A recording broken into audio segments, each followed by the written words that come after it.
This is a magazine. If any of you are interested, I have a couple copies. You can save $1.95. Get one for $5 from me if you want.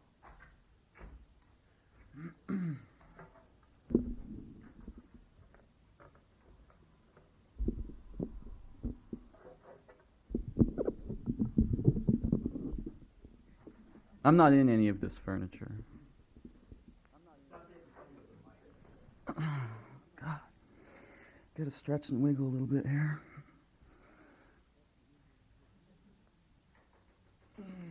Everybody breathe.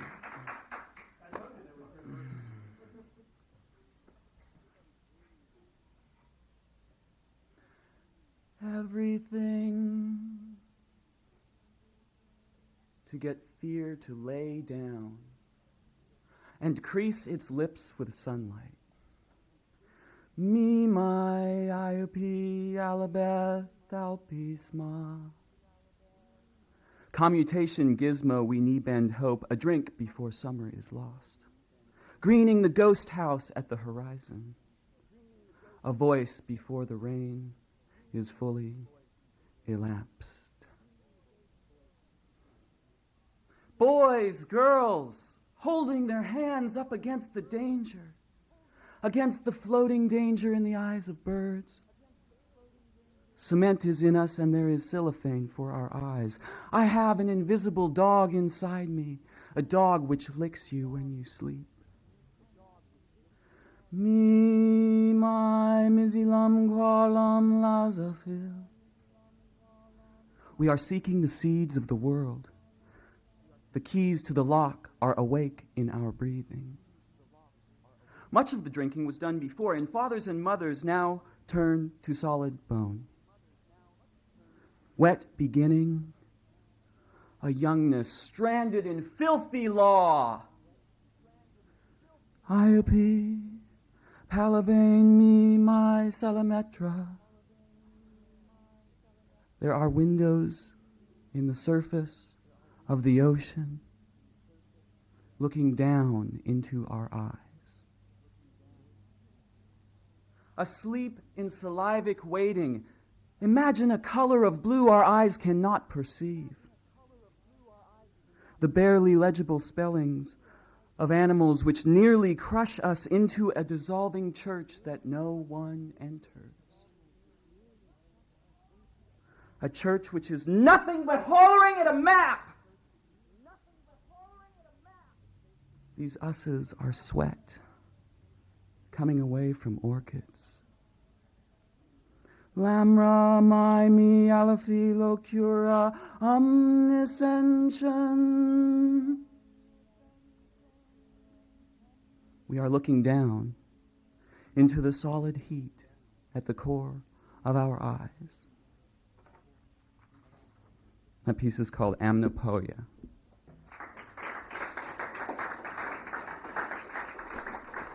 Thanks. This is a very unusual poem for me, and it's about a subject which I never expected to write about, a Western. Why would I give a shit about a Western? It is against every element of my being to give any kind of a shit about a Western, and yet this guy, born who knows how many years ago, somewhere in the South, wrote this novel that nearly killed me. It was a Western. It was called Blood Meridian. Maybe some of you know it. The author's name is almost as unlikely as me writing a poem about a Western. It's Cormac McCarthy. Luckily, somebody finally noticed this guy. I guess he won the American Book Award this year, which was great. And someone turned me on to this novel, and it lied around for a long time, and I didn't read it. And one day I picked it up and got trapped in it for 2 months. And now I'm trapping other people in it. It's part of my job. Anyway, I wrote this poem about it. It's called Red Nest. Tennessee discharged random vintage wantings. Misery lost and re-examinations of scalped calm to fear more blood. A violin clapped over the gun mouth. The cigarette horse. The old mother when father expired near the glass, watching over. 14 years the nursing blind, where folk quoth those who lay long in drink. Night, where your breath pierced the rise of heaven and marked briefly the earth. In the other music, your broken rooms briefly revived. Another gunshot nested in muscle, bone sleeping through your sister. You rode dead present to Newson streets, oddly innocent for the danger upstairs. Sunrise. A hose through which less than little passed. Stained cards on the unread table. Echoing, the strangers kept dreaming a safe distance and leather forget, dried up with sand. Drank saliva from remembered song. Mother, new boots, tight lead, something indecipherable returning to sea level. Circling crabwise with a knife of dark, sturdy silver betwixt the teeth and trail, coded threat, chanting deadly in approaching barren plains. The twisted insects of burned trees. The meticulous asphyxiation shaped his jaws over years to a narrow caricature of a lost gray gull, hopelessly committed to wrecking its wings in a whispered storm. To speak not of the look, the gently stiffening day, he says as follows: over us there is nothing but what's between your ready stance and my snake strike toward the gun, where our lead breaks forth and chooses our words, and seen nameless things piled up upon themselves in death cloth, and traveled the dry terrain held up only by a thread of lightning. Food is nothing but necessity, pleasantly wrapped. And then fall silent, waiting for a picture or a phrase that will not come. Young man, say the souls of the past and passing, lock your bones into that waiting. Let your muscle grip the scabbards looped across God's knee, and smiling on alien ground, the wagon can only return when carrying meat. The ghost kite slowly turned, and dead metal, and the young man's dust, immobile. Thanks. This is a very short piece, fairly unusual for me. Not that it's short, but that the piece itself is unusual.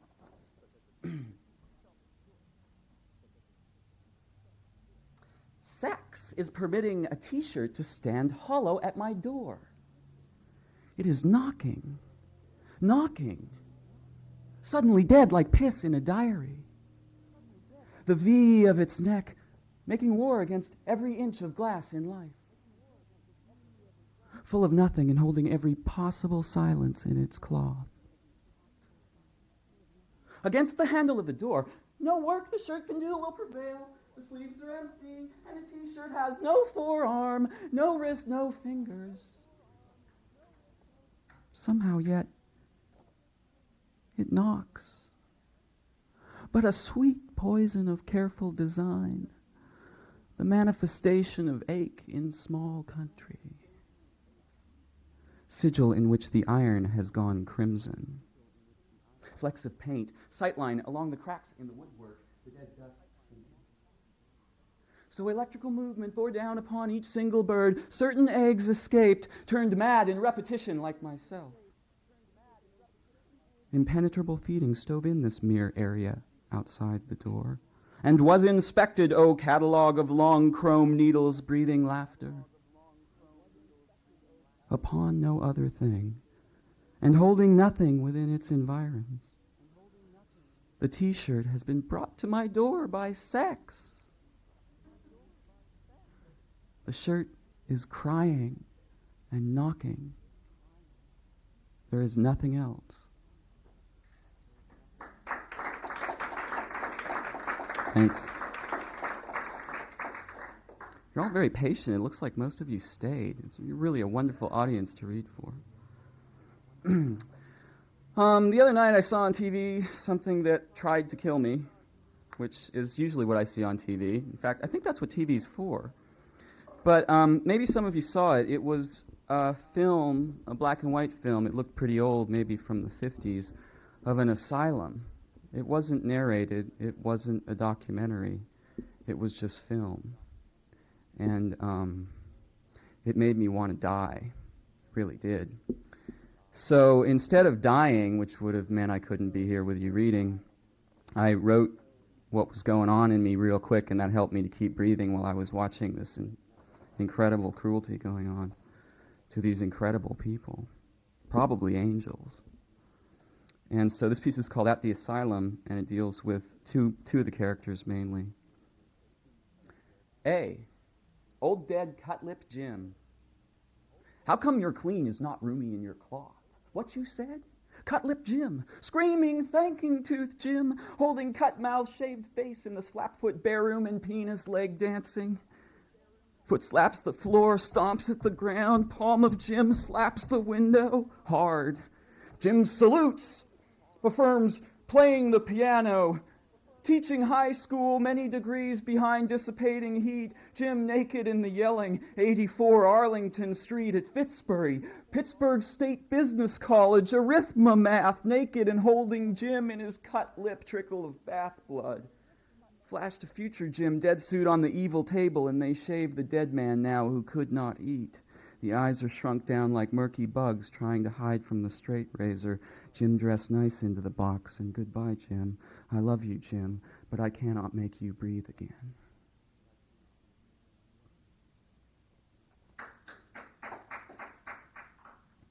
B. Vladimir. Sweet intellect is a good prison arguer up against the doctor's wall of shit. Don't want to come back. Schizophrenic paranoia is no excuse for prisoning me. Going to the toilet or believing in God has nothing to do with a stupid doctor's dirt belief. Bad test, absurd doctor, and I am not the way you think. Doctor saying toilet attempts to confuse prisoner mind with clean blank papers. War is excretion without teeth. A citizen duty expounding views with hat and spittle to dead ears. C. At the party. Attitude animal playing toys against nuclear war. Regimented youth full Southwest Asia mouth breaks against even a small wind. Of course America is a sexy bitch waving her market to bring the world an explosion. Diesel men slamming trumpets into the still, warm earth. A boy is naked upside down singing the goddamn anthem at the top of his lungs. When Jim dying, put the tube through cigarette nose, lubricate tube with any oil. Butter will do just fine, says the smoking doctor. Choking cry is held down with face properly covered. A lathe takes over all the faces and begins shaving everyone into the backdrop, against which two dancers are singing about Chicago under their feet with stolen pants. The throat is moving, doctor. Your tie is fucked into your pants with the eggworms you ordered on the telephone. All dressed up for into the mouth of the dust and earth. Perhaps the coffee was a poison, the doctor's breath, a poisoned song disguised as a wedding gown.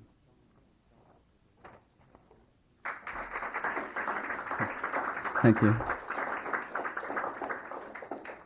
I'm going to read one more thing. It's a little long, not too long. I hope I'm not exceeding some sort of limit. You've been doing that all your life. Yeah, I guess I'm cursed, or blessed, as the case may be. I wrote this after sitting down and being quiet for a long time. That's all I did. I just sat down and was quiet. And this is for you. It's for us.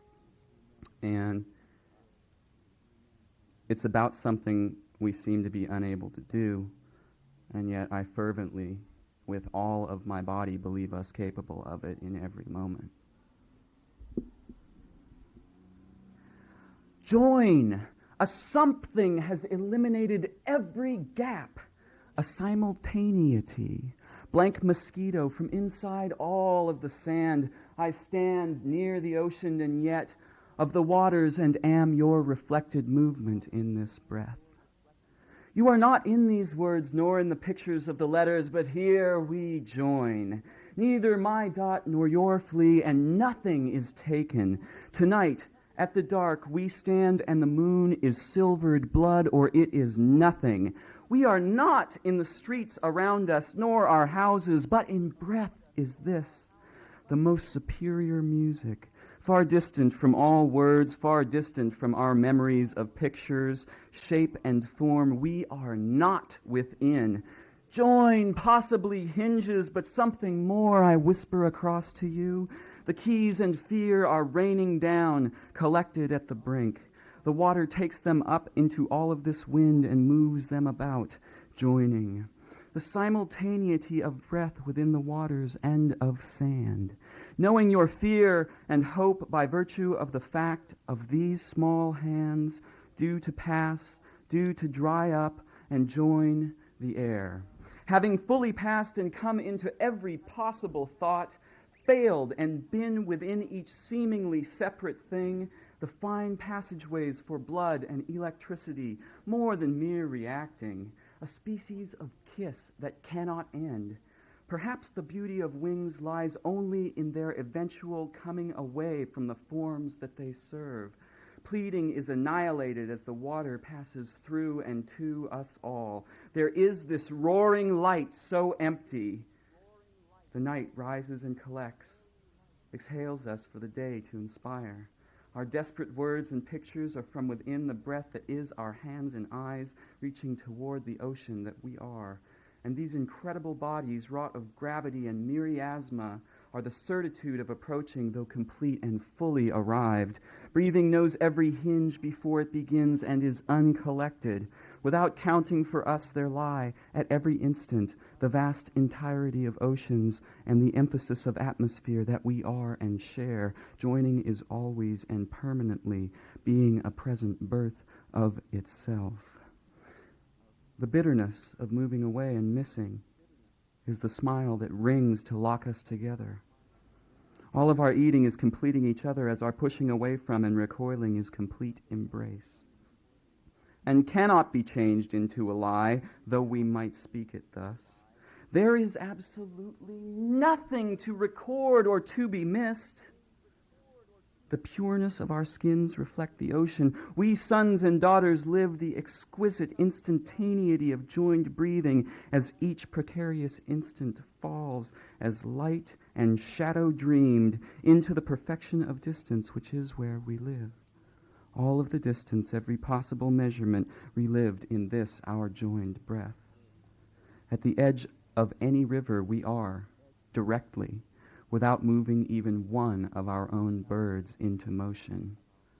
Light exposing what we think to be, destroying what we thought to be, breathing us into the earth, threading us through all of the minutes passing, and less than a single instant we are arrived here. This is the perfect moment of all minutes joined together through and within all of this, our single breath. Thanks.